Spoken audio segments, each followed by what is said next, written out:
And if we can reach out to more people like that, I think it would really help the IACP to continue to be a steadfast beacon for people who need support and keeping dogs free, because they're not. They're not going to be free for much longer if we keep letting this go. Yeah, and it's something you mentioned, about it's not me, it's him. Mhm. My opinion here a bit again, but I kind of believe that's sort of what happened in Europe a little bit, right? Oh, for sure. This legislation hit this country, and the country next door is like, no, well, that's over there. It's not Yep. my problem. Yeah. Until they woke up one day and it was their problem. Hmm. Well, And we can't allow that to happen here, and we don't want it to happen anywhere else. well, this is the capitulation argument, right? And I remember when I was working with, in animal rights and animal rescue and stuff, people would always say, well, you know what? The animal rights community, which is a very dangerous movement, it's not really about animal rights, it's about control. Um, these people would have a no negotiation. It's this or it's nothing, right? Like I'll give you an example. And I'm not picking on these people at all. There's some very nice vegans, but vegans are like, you know what? I can't even have it have a drop of milk in it, right? It's extreme. So so their idea is extreme. But the capitulation that happened in Europe was they said, well, you know what, you can't use the e-collar. And they said, oh, okay, all right, we'll give you the e-collar. And then they said, well, the prong collar is bad too. They said, okay, we'll give you the prong collar. Then they slipped down to the choke chain, right? The check chain. And that was the next thing to go. But it became this capitulation thing where every single thing they came for, it was just another chip, chip, chip. And eventually the mountain's gone. All right, guys, I got a great show for you guys today. I wanted to have this next guest on for quite some time. He is the president of the International Association of Canine Professionals, which is called the IACP. It's an organization I've been a member of for many years, and I support them wholeheartedly because they are the last bastion left to support real dog training. I've talked about them on many podcasts. I've had other guests on who are like relatively related to them, like they're the service dog people from them. But this is the first time I've got Jason on here. He's the president, and we're going to talk about a lot of stuff. We're going to talk about dog training. We're going to talk about the future of dog training and why it's important we have an organization like the IACP. So let me bring Jason on. And there he is, handsome as ever. How are you doing? I'm doing well. Thanks for having me on. Well, thanks for being on. Um, so let's start out with, because I think people are kind of unsure why we need more organizations, right? Like, why do we need something like the IACP? It's an important point. I want you to address it because people need to know. Um, there are, in my opinion, everybody sort of has their own, I guess, vision of what the organization is and what the organization does. So I'm going to sort of share my personal vision of what the IACP is. Eh, I feel like, as you kind of alluded to previously, the IACP is sort of our last stand in in protecting the rights and the abilities of trainers to work with dogs and work with clients, to create better lasting relationships with those dogs in any way that they see fit, as long as it's humane and ethical, Mhm. without all the regulation and licensure and the restrictions that, you know, unfortunately, in my opinion, many people want to place on this industry. Everybody has this um, idea of what dog training should look like, and really sort of what I've tried to move the organization toward is just simply standing for, again, that freedom to be able to do it, as long as it's humane and ethical, the ability to be able to do it in the way that you feel like is going to best serve that dog and that client. Because, as you know, every situation is different, and taking a cookie cutter approach to it or having one system or one method, in my opinion, really doesn't work. Mhm.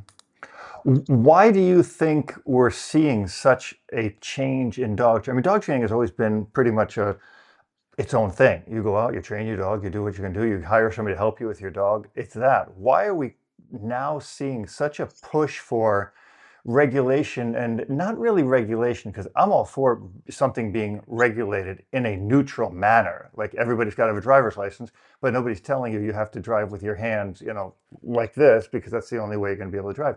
Why are we seeing such a push, suddenly to regulate things so much? A lot of different opinions about that, as you probably know. Um, I really think there's a lot of people working from different angles. Clearly, there's an angle of um, people shouldn't own pets, right? We can start Mhm. with that, right? People Mhm. should not have dogs, period. Cut all the dogs loose, let them go free, let them live in the wild as they once did.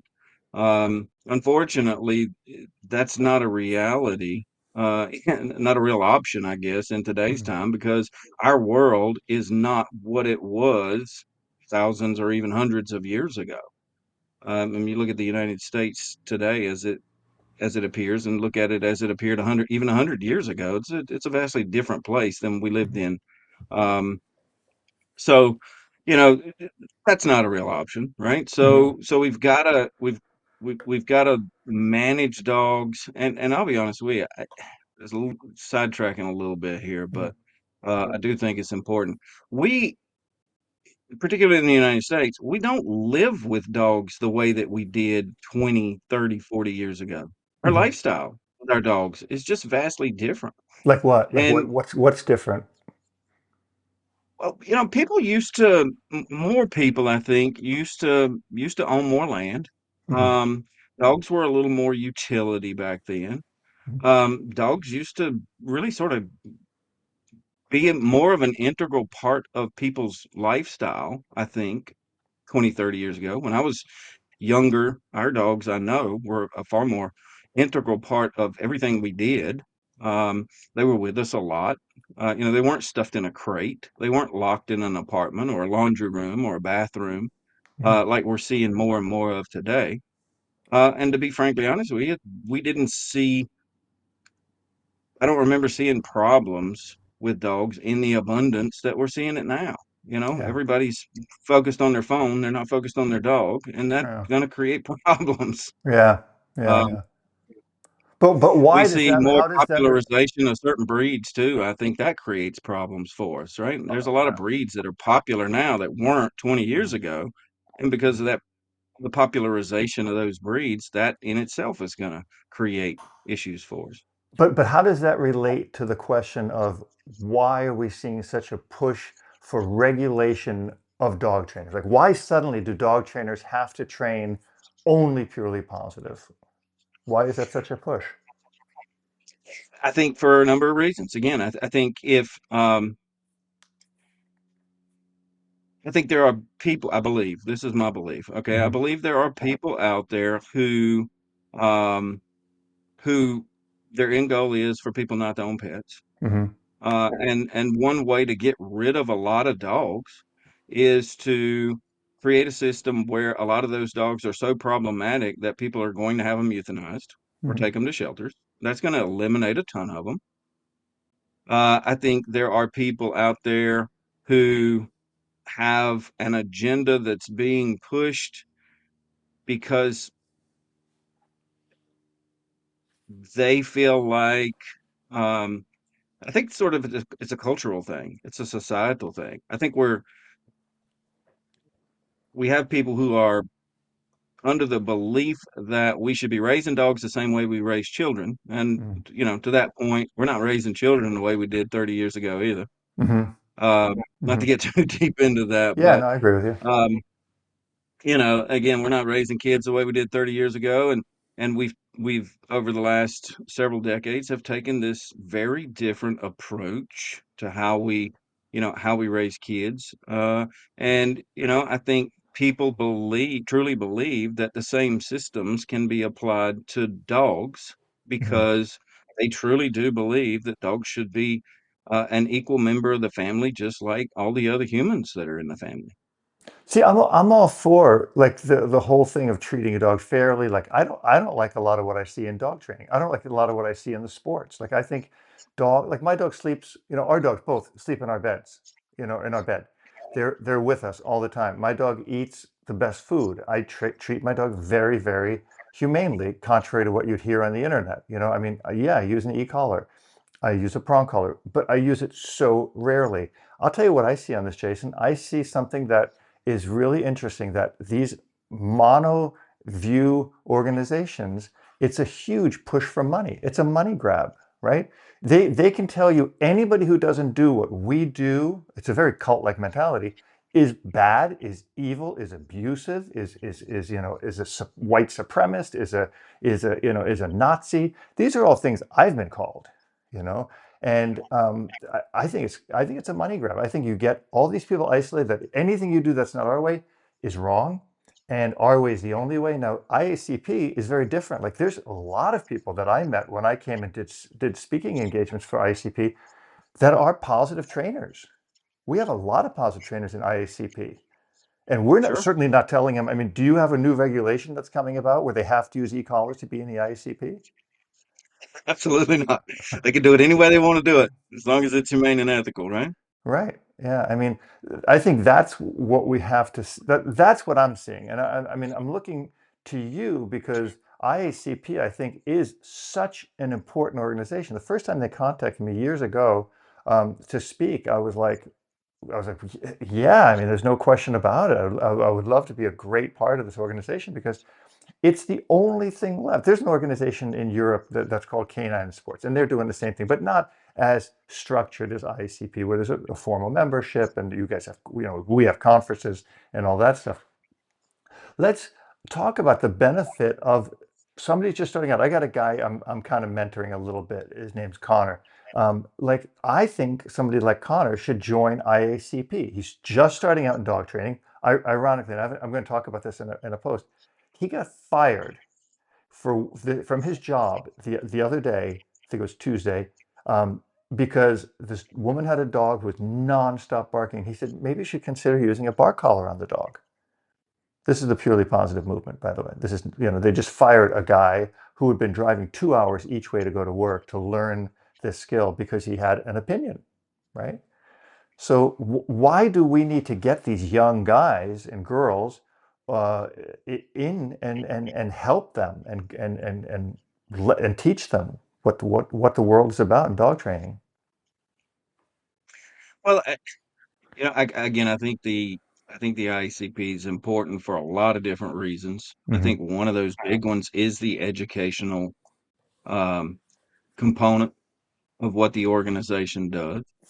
Um, we fortunately, the ICP very fortunately has a great number of members who have been in this industry for decades. You know, there's a uh, just this mass of knowledge and information on all different techniques and strategies for accomplishing, the same goals with dogs. You can come in and teach a class and talk about the way that you train dogs and some of the, the systems that you found and methodologies that have worked for you over the years. And we could have somebody with very similar experience, doing a class right behind you who's talking about accomplishing those exact same goals, but going about it a completely different way. Hmm. And I think what a lot of people in the industry today, yeah, some of the younger folks, newer folks, struggle with sometimes is, and I see this a lot because we've got a school, so I train not a lot of new folks. We struggle a lot with people sort of believing that there's a way to train dogs. There's this, there's like the way, the one way, and as well as I do, that doesn't exist in dogs. There's just way too many variables. There's so many ways to do it.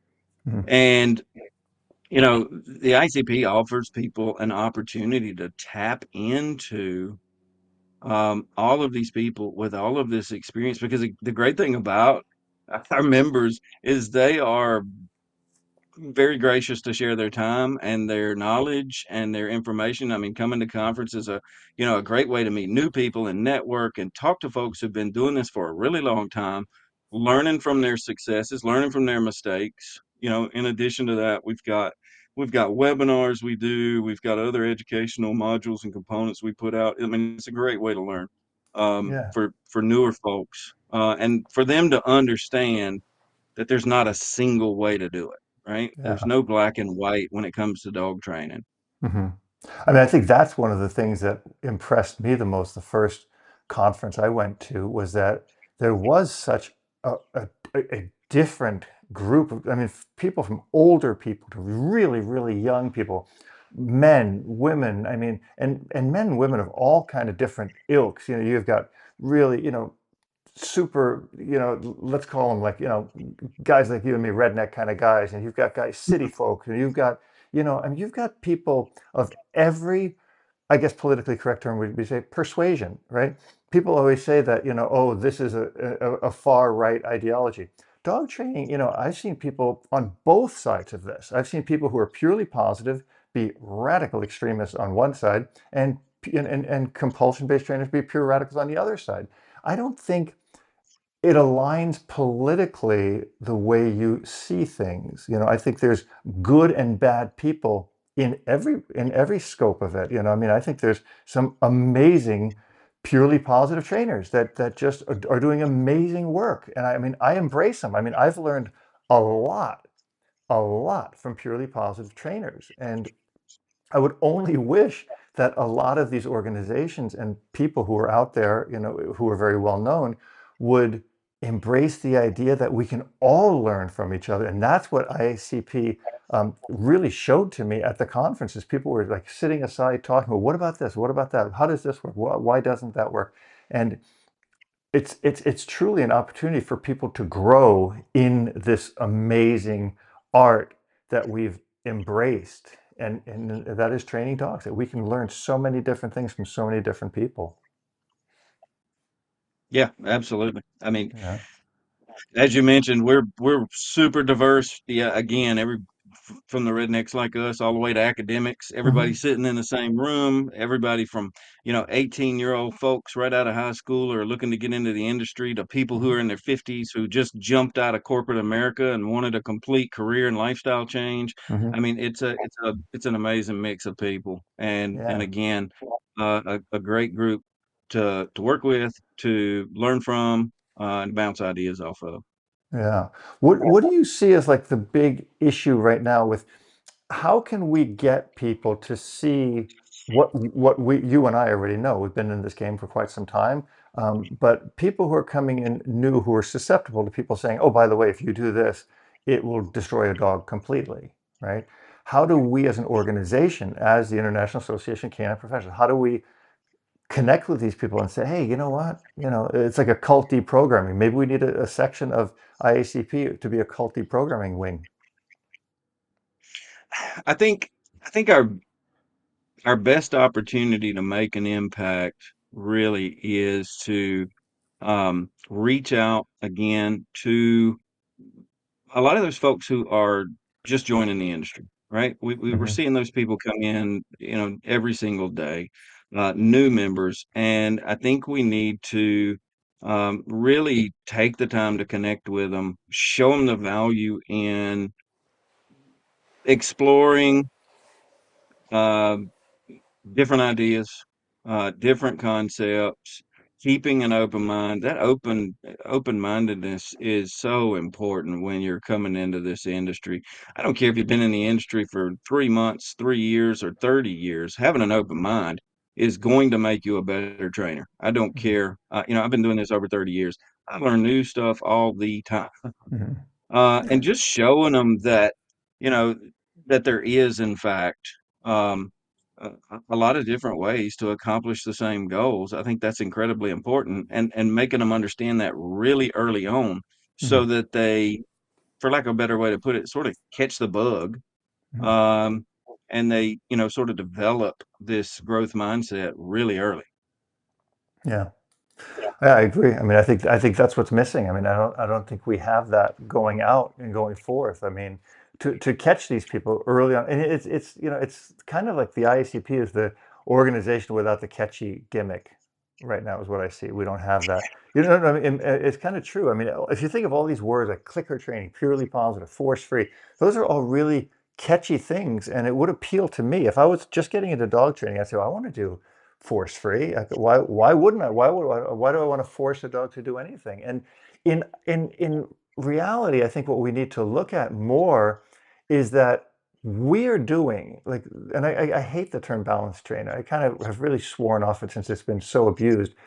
It's you're a dog trainer or you're not a dog. If you have to label yourself as years ago, I was a photographer, and I talked to a friend of mine. He said any career where you have to put professional in front of your title, there's a problem with that career. Like if you have to say I'm a professional dog trainer or I'm a professional photographer, or I'm a professional musician, those are terms that kind of that term degrades the next thing you're about to say, right? So we just need to figure out that what we're doing as dog trainers is really the true all-encompassing thing. And that's the, I think somehow we got to get that message across to people that, you know, it's not it's not the old yank and crank that people are seeing. I agree, that was pretty ugly, you know. And you know, and again, this is an important thing I think we need to do is we need to separate ourselves from those trainers, because when I see him, and this is a good thing that Larry does, you know, Larry Crone, our mutual friend, like Larry's not afraid to call people out. Now he's a big guy, he's a tough guy. He's his ex-career, you know, he was a door kicker, so he understands that. Now I just like, you know, I kind of like to fly under the radar. I'm kind of feel like, you know, my life has had enough stress in it. But yeah, we need to call these people out because they're what these other purely positive trainers are saying we are. So as long as we're not, which we would obviously ban somebody from IACP or whatever, if we caught them doing something like that, that's something maybe we need to work more on. Yeah, it does. It does seem like that.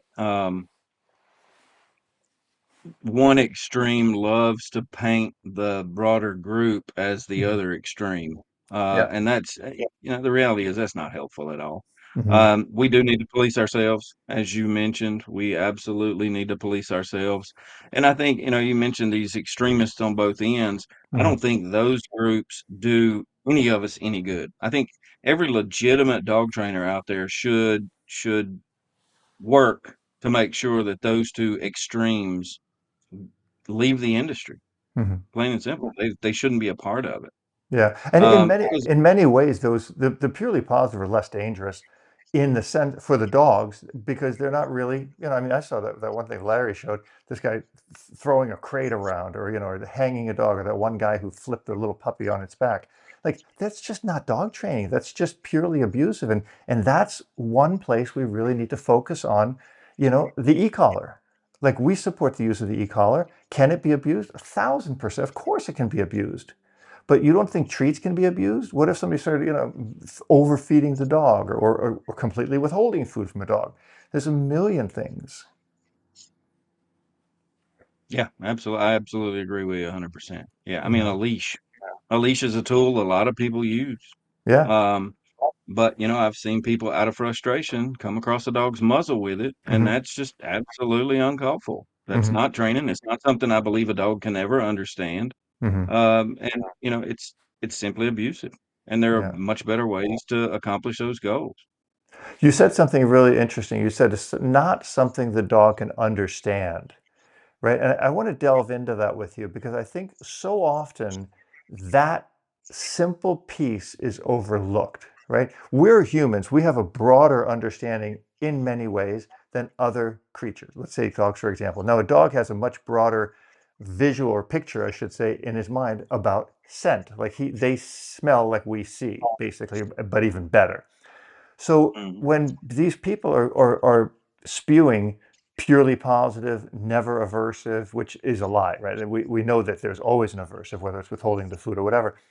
How about that? How about saying that we need to train dogs in a way that they can understand? And that really can never be dictated. It can never really be put on paper because it's an individual communication. Yeah, you know, and one of the things I try to impress upon clients, students, whoever, and again, this is my own personal belief. Hmm. we can, whether we're using an aversive or a reward or reinforcement, Hmm.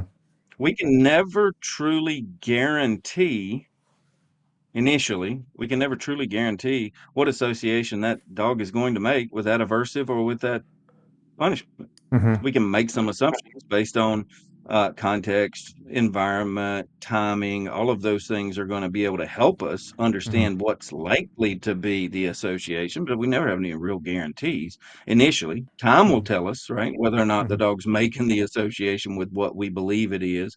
But initially, um, there are no real guarantees, and we have to focus more on, again, what the dog's capable of understanding as it pertains to what it is we're trying to train it in order to be able to better train dogs. Right, right. I agree with that. So, and what I want to delve into too is this whole thing with certifying dog trainers, right? So, I mean, I have no certification, and it's funny. I've trained dogs for 20 years. I have no certification. Then somebody called me today, this kid Connor, and he said, "Hey, can you help me write a business plan?" Like, I've never written a business plan in my entire life. I have no idea what it is. I don't know how to do it. So, what I'm looking at here is this certifying of a dog trainer, right? Okay, so yeah, you should have a basic understanding, but there's a lot of people who take driver tests who really can't drive. So how does certifying dog training, and I know IACP has a certification program. How does that work to help the industry as a whole to put a certification, what do we call it, like a certificate or something or whatever, on there? What are we looking for in people to be certified? Our main certification is, as some people may know, is what we call a CDT, and that's Hmm. just the Certified Dog Trainer title. I Full transparency, I don't have one. I'm in the Hmm. same camp as you. I don't have Hmm. a certification. Hmm. But is it important? It I think it definitely is from a sort of a legislative perspective. Hmm. The more members and trainers we can get who have a CDT, Certified Dog Trainer Hmm. title, that definitely helps us from a legislative standpoint because it clearly demonstrates that you know, we have people who Hmm. are competent, who know how to train dogs because it is a multi-case certification that is peer reviewed by people within the organization, and that's kind of what they do. Hmm. They're all attached to our certification committee. Um, it's not it's not a 20 question multiple choice test. It's pretty intensive. It requires you to submit case studies with actual clients, actual dogs. Show You have to kind of show, as they told us in math class, you have to show your work, Hmm. and then that work is again reviewed. Can you be a successful dog trainer with no certification? Yeah, Hmm. absolutely. But back to your driver's license example, can you have a certification and be a really crappy trainer? Hmm. I think with some certifications, you absolutely can. Yeah, Hmm. 100%. Yeah. Well, but I kind of see your point. I mean, it's the first time somebody actually made it that clear that it's not really for necessarily only my good, but it's for the good of the industry that we're showing that we're now a cohesive group of people that agree on a certain amount of things, right? Yep. So, I mean, I kind of changed my mind on it. I think it's a good idea. And before, my issue is always like, who's doing the certification, right? Do they have an agenda? And I mean, I'm not playing bias because I'm a member of ICP, but I think ICP is the only one that doesn't have a bias because you're actually saying, hey, train the dog in a humane, fair, ethical way, and we support that. We're here for you. We're going to help, rally around you and learn that. And again, it's the only organization I've ever seen that, I mean, with as an organization like this that does that, you know. But with these other organizations now, and I'm not going to mention any names because I don't really care about them, but what are their limitations? Because you would know. I just kind of, I'm always firing back. I'm never firing forward. What are they doing? Like, what is the difference between us and them? That I can tell you because I have taken some of the exams for other certifications. I've acquired those certifications over the Oh. years. It's been a long time ago. Um, I've let those go. I don't have those anymore. But you had them. But what I did have them, yes. But what I'll tell you is the biggest difference, in my opinion, is, number one, your this CDT, for example, this thing's Hmm. being graded by, again, people who've been in this industry for a long time, who've trained a lot of different dogs, who have a lot of experience. It's not being tested or graded by a computer, Okay. by some algorithm somewhere that's Hmm. telling it, yeah, this answer's correct, that answer's not, right? It's Hmm. supposed to be A, not B. Hmm. Um, so, again, there's this component of show your work, literally show your work. Explain to us what you did, explain to us why you did it, explain to us what outcome you expected, and then explain to us what outcome you actually got. And then let us hear the feedback from the client and let's get their perspective on how this thing transpired. Right. Hmm. So that's kind of in a nutshell, that's kind of the components of our CDT. Hmm. And you have to do it. You have to do it more than once, right? You have to submit a number of case studies in order to pass that CDT. Wow. It's not a, watch a not to pick on any, not to call names, but there's one certain one that a lot of people have on their business card, on their website, that they're a certified this. Hmm. And the reality is, I got folks who work for me who have that certification. Hmm. Because we get clients asking us about it. But for this particular one, you apply online, you pay money. They send you a, they used to send you a manual in the mail. I think maybe you download it now. You read the manual, and then you take basically an open book test. Right? Yeah. You've got the manual. All the questions that you got to answer come from the information that's in the manual. The Mm. test isn't timed, so you just literally sit. If you don't know the answer, flip through the book, find it, answer the question, and then you pass. Hmm. What I tell people is if you cannot pass that particular test to gain that certification, if we want to call it, you Hmm. really need to question whether or not you want to be in this industry. Right, right, right, right. But I still see dog training. I said this a while back. You know, science, science, science, and I made that statement, which people thought I would back down on it. You know, science has no place in dog training. In a lot of ways, I believe that because I came from the side. I had a nonprofit organization called Bound Angels years and years and years ago, and I was very against animal testing. Like, I don't believe we need to test on. And if you look at like what they do to laboratory beetles and beagles, not beetles, beagles in the name of science, it's abhorrent. I worked with a girl who did the Beagle Rescue Project, and I saw that they rescued it, and it's deplorable. And when you look at the studies that Skinner did in the shuttle box experiment, or you just even current these current things they do in the name of science. Oh, we're going to shock the dog at a high level to see how he responds. Well, what the heck are you shocking the dog for? Like, it's so cruel and inhumane that we need to examine why we're even needing to do that. And I said science has no place in dog training because I believe, in my opinion, that dog training is an art form. It's individual between me and that dog. It's like the relationship between me and my wife. Nobody can tell me how to do it. I know I have to be nice, or she'll kill me. Or, and I have to treat her in a humane and respectful way, the way I would want to be treated. Why is that such a foreign concept to dog training? Or is it really? Or are people just making it a foreign concept? Is it just, you and I can agree on this, that it's pretty simple to train a dog. It's not rocket science. I've done it for 20 years. I don't think I'm the smartest person I know. I'm definitely not smart. I'm the dumbest person I know. I try to find a lot of intelligent people in the world. Why is this so? Why are we making it so complicated? Why? I don't know. I can't answer. We are. I can assure Yeah. you. I believe we are. I'm with you. I'll be honest with you. I think that they're dog training. And we talk about dog training. We say that term, dog training, dog trainer. Um, don't know what your thoughts are on this. I consider myself way more of a people trainer than I do a dog trainer. For me, I tell my students this day one of class. Listen, training dogs is easy. Training people is where you earn your money. That's the hard part. Yeah.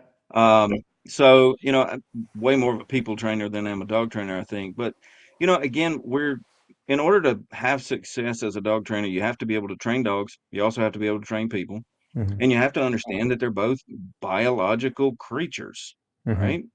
And because you're dealing with biological creatures, right? We're not dealing with I'm not teaching you to build engines. There's no, tab A always goes into slot B, and Hmm. this bolt always gets corked to 20 foot-pounds. Right. There's no book. There's no Hmm. black and white. There's no manual on this Hmm. necessarily.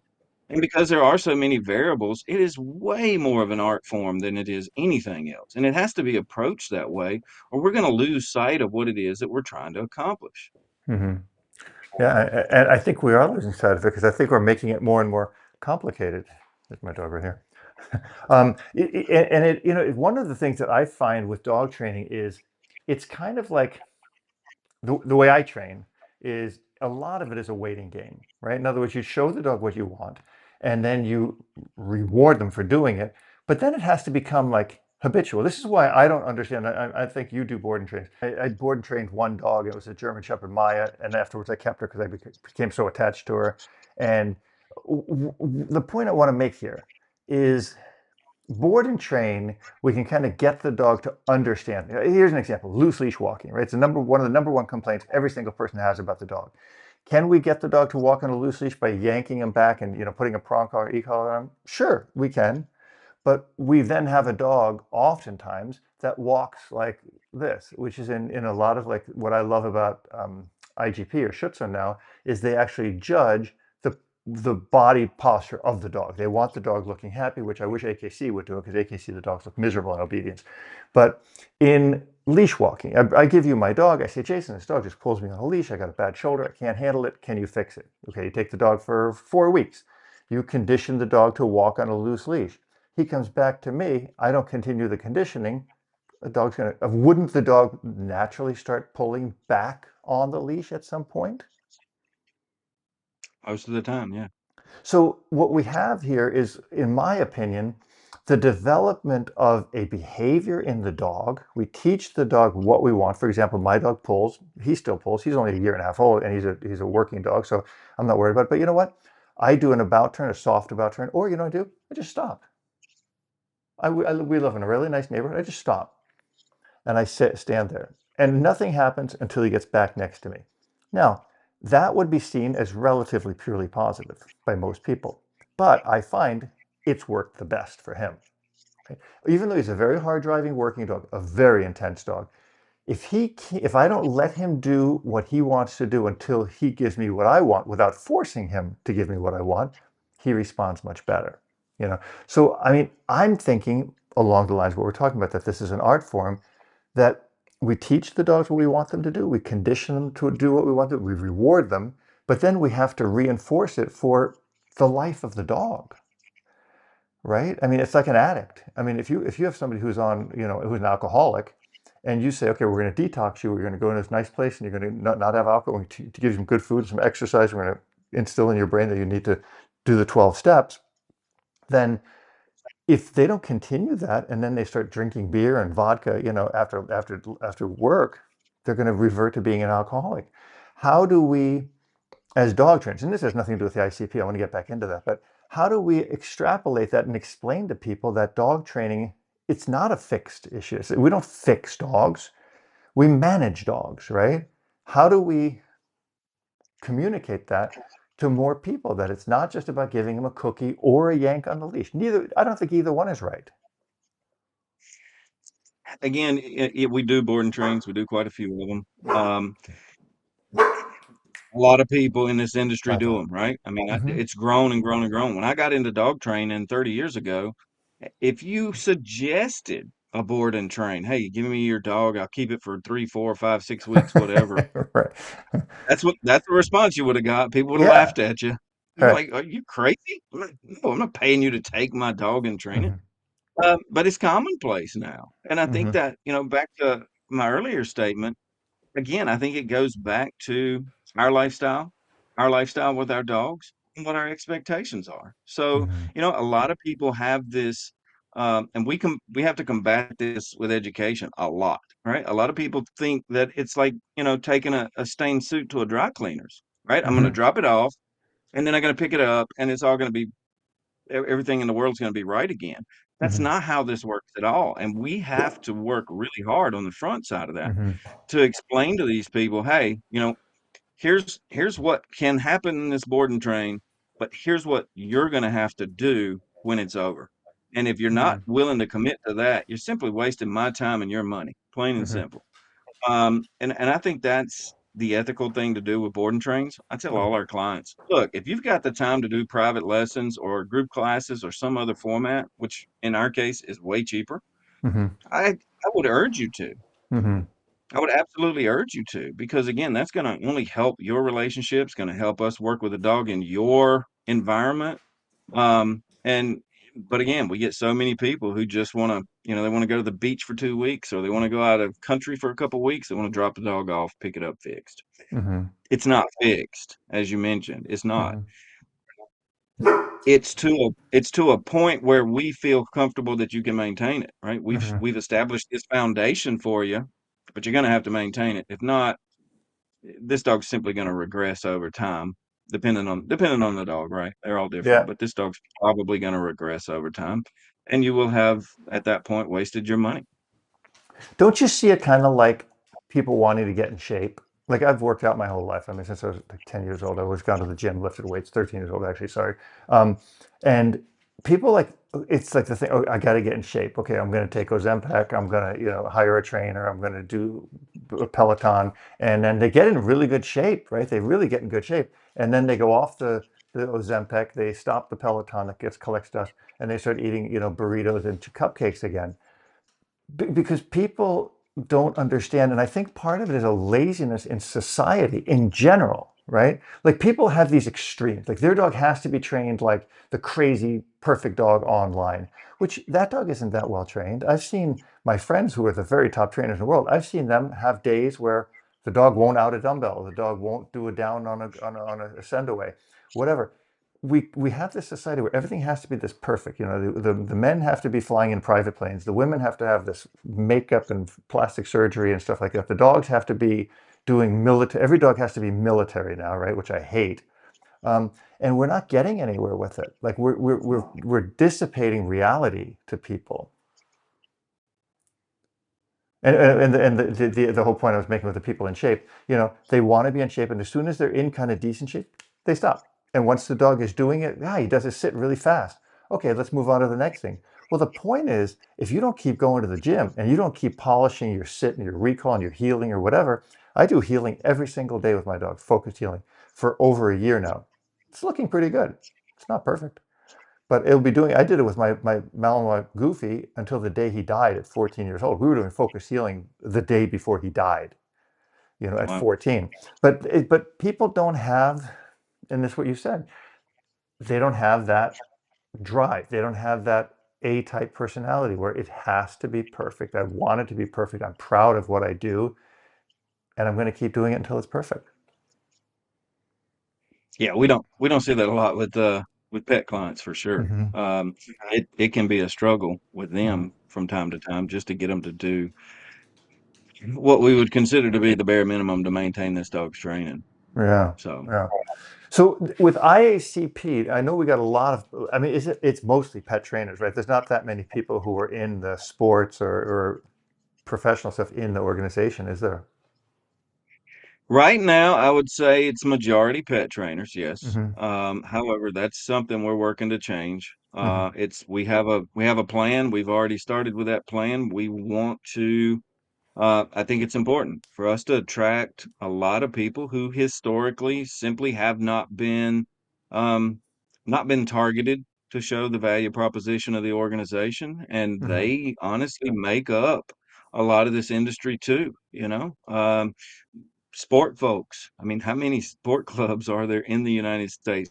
I don't care if it's Mondial Ring, French Ring, American Hmm. Street Ring, Hmm. IGP. There's a lot of sport folks out there, and um, those people are committed to what Hmm. they do. They're Hmm. absolutely committed to what they do. Yeah. We've got law enforcement, we've got military working dogs, local, state, federal level. We've got um, the duck dog community and field trial folks. Mm. I mean, those people. there's a ton of those folks out there, and they all have a vested interest in, Yeah. what the organization stands for, in my opinion.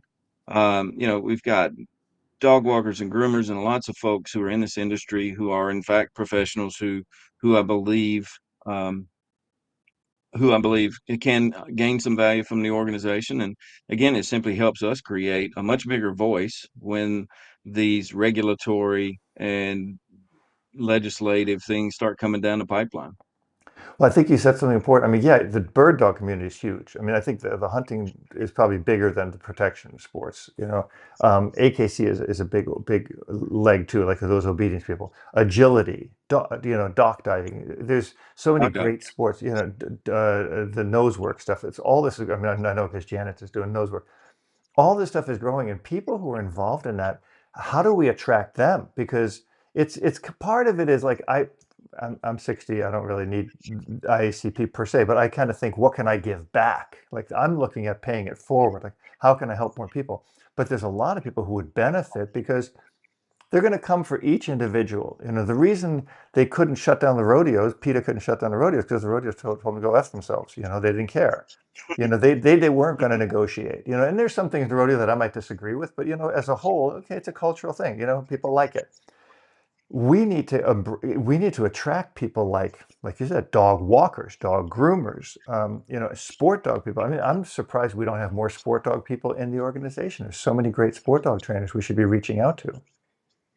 I mean, bird dog, but tons.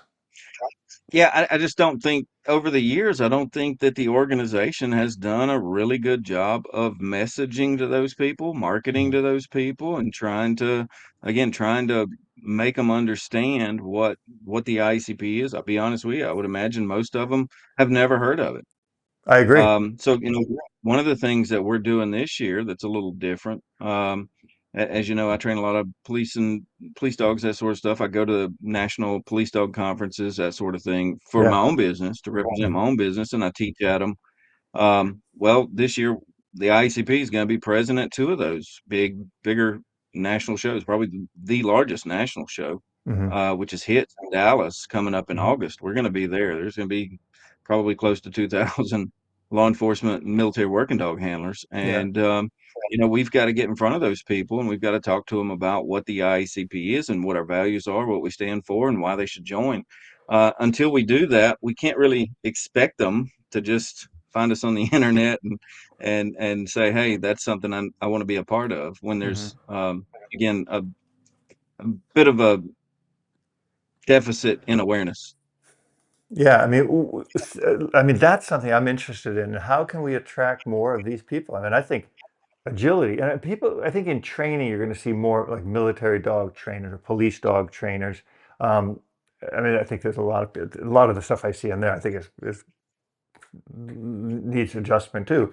But if you look at it, there's a lot of people that really can help support the overall welfare of dogs. If we don't have protection dogs, police dogs, the world would change drastically. But can we get more IAC representation at AKC events? Like big AKC events, like the National AKC Agility thing is coming up, and I think they're having it in San Diego or something this year. I know Jan is planning on going. But that's where we need to get to people and say, hey, you know what? But people are going to say, well, I train agility. Nobody's going to ever come to me. It's the old Patrick Niemoller. I don't know if you know who that is. Theory where it's like, well, they're coming for that guy. I'm not that guy. They're coming for this guy. I'm not that guy. Then they come for you, and there's nobody left to talk for you. It's time we all pull together and get people to say, hey, I might not be that guy, but I'm going to stand up for that guy as long as he's, being unfairly persecuted. It's like, and I think that's important in everything in life, right? Like, I'm not black, gay, transgender, Muslim, whatever, but I certainly would stand up for anyone who's being unjustly harmed or prejudiced against if that is their belief or their constitution. And if we can reach out to more people like that, I think it would really help the IACP to continue to be a steadfast beacon for people who need support and keeping dogs free, because they're not. They're not going to be free for much longer if we keep letting this go. Yeah, and it's something you mentioned, about it's not me, it's him. Mhm. My opinion here a bit again, but I kind of believe that's sort of what happened in Europe a little bit, right? Oh, for sure. This legislation hit this country, and the country next door is like, no, well, that's over there. It's not Yep. my problem. Yeah. Until they woke up one day and it was their problem. Hmm. Well, And we can't allow that to happen here, and we don't want it to happen anywhere else. well, this is the capitulation argument, right? And I remember when I was working with, in animal rights and animal rescue and stuff, people would always say, well, you know what? The animal rights community, which is a very dangerous movement, it's not really about animal rights, it's about control. Um, these people would have a no negotiation. It's this or it's nothing, right? Like I'll give you an example. And I'm not picking on these people at all. There's some very nice vegans, but vegans are like, you know what? I can't even have it have a drop of milk in it, right? It's extreme. So so their idea is extreme. But the capitulation that happened in Europe was they said, well, you know what, you can't use the e-collar. And they said, oh, okay, all right, we'll give you the e-collar. And then they said, well, the prong collar is bad too. They said, okay, we'll give you the prong collar. Then they slipped down to the choke chain, right? The check chain. And that was the next thing to go. But it became this capitulation thing where every single thing they came for, it was just another chip, chip, chip. And eventually the mountain's gone, you know? And that's why I say it's going to start here with regulation, right? We want regulation, which I'm good for regulation. I think it should be regulated. But tell me who's going to regulate it, right? If it's just the government regulating, say, okay, you need to have a license to be a dog trainer, whatever. Okay, you got a stamp from the IACP, you got a stamp for the whatever the other people are. Okay, that's fine. You choose it to do it that way. You choose to do it this way. But when you start to dictate, that's where my problems come in, because that's going to be the same chipping away process that we saw in Europe. And I've got a lot of really good friends in Europe, and they can't even talk about the e-collar. I mean, that's scary. Like they can't even mention the word. You can't even talk to them about it. And I get it. Like people say, well, don't you think they're hypocrites? They're probably using it. Yeah, they might be. I don't know. I mean, I'm not going to blame them for it, but I I mean, know some who are. yeah, I know some of them are too, but I'm saying like I'm going to be on their side, and I'm going to say, I don't know. I mean, I'm not going to be that guy who's go, that guy did it. You're like he didn't get the vaccine, like I'm not that guy. So this is something that I think we need to stand strong with, because I don't think they'll ever get it back in Europe. I don't think they'll ever get, unless there's some kind of massive overthrow of their ideologies, they'll never get the e-collar, the prong collar back legally. Yeah, and kind of like you mentioned, it's them chipping away. It is a slippery, slippery slope. We Hmm.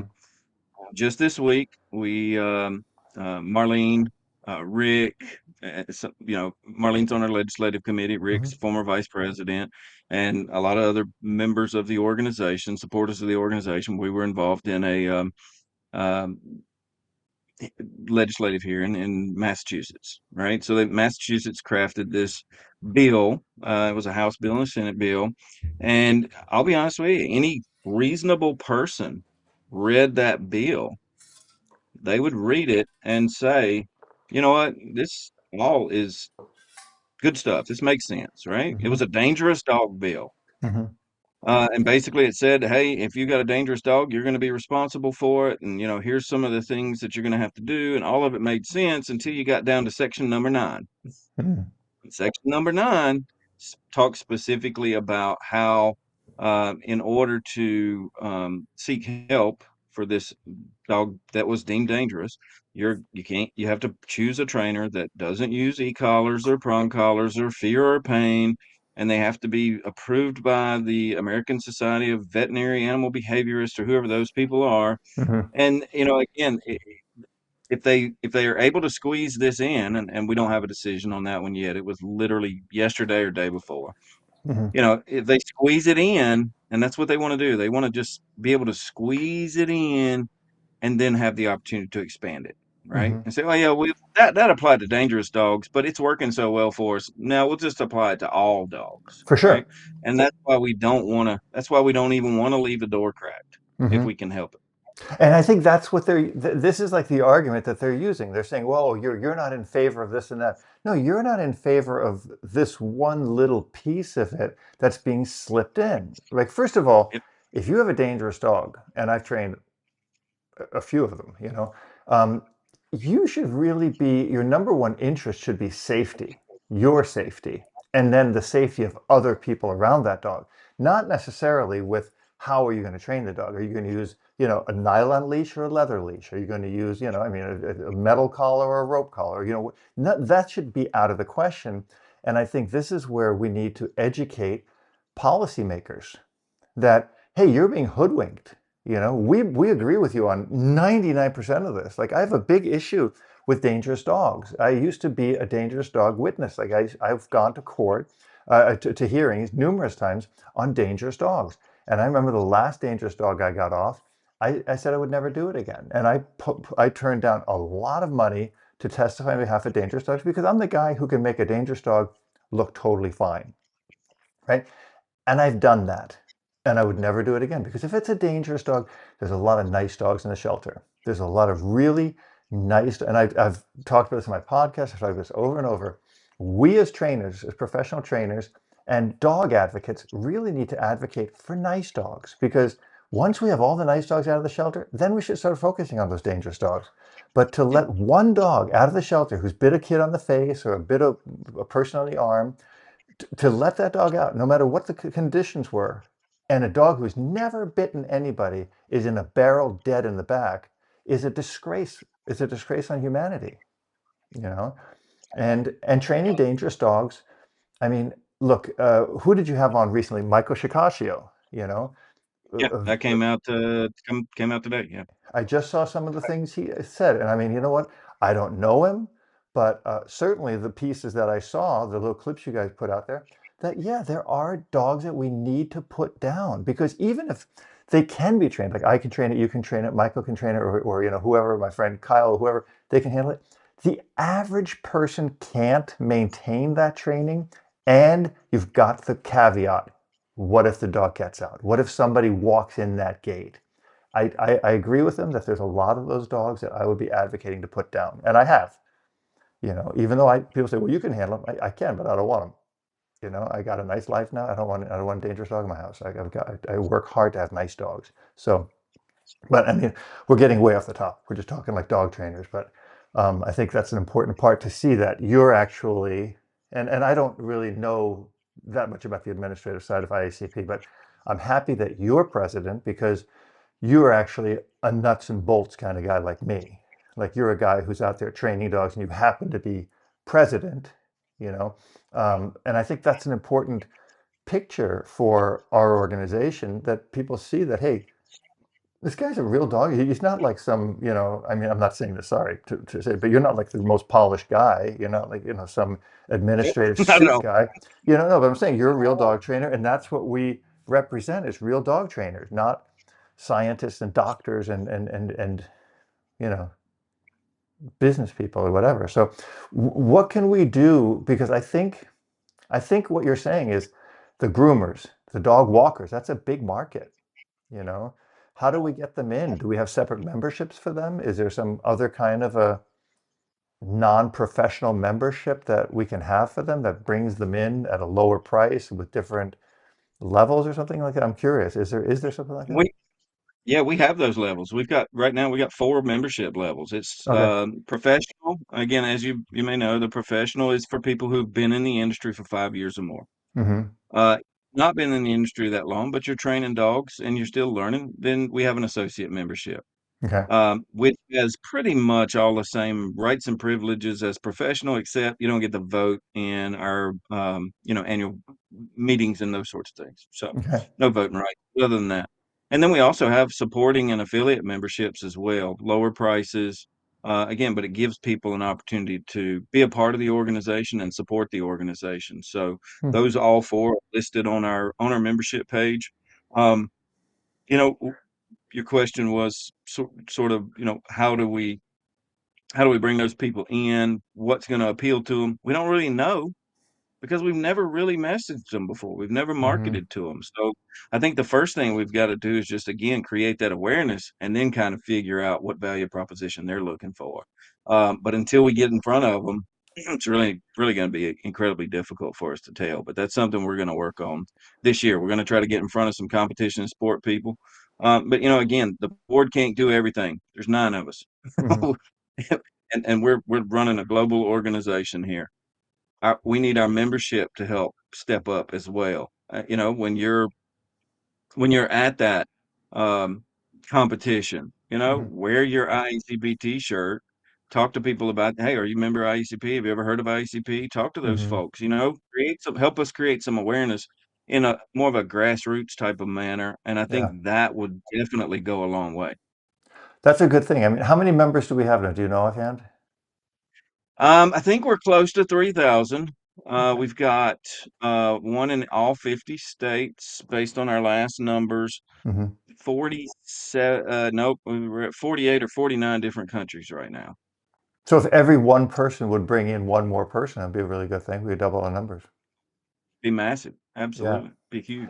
And I Yeah. think, the idea of, just because I think people think it's an organization, like I did personally in the beginning, for dog trainers, where it kind of is beyond that. And the benefits to, other people, like you said, there's things online, there's membership benefits that they have, and the camaraderie, of, hey, you join ICP, you're a dog walker, I'm a dog trainer, I'm going to give you some clients for this, or vice versa.